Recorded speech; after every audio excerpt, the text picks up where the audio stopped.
Hey guys, in this video we're going to go over how to add a beneficiary to the Scottish Widows pension.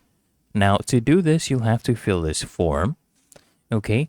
So you just need to contact a Scottish Widows. You can do this through their website, the app, online account, or by calling the customer service.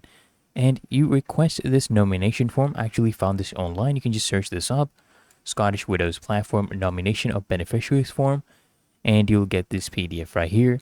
Okay, I want you to fill this in.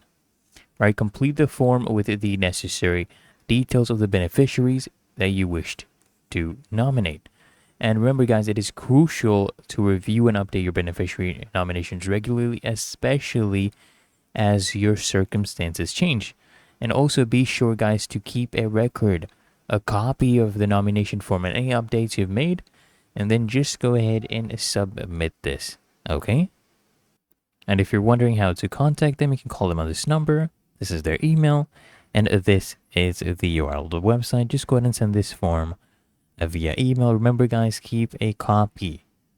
So I hope you found this helpful. And if you did, smash that like button and subscribe to frequently asked questions.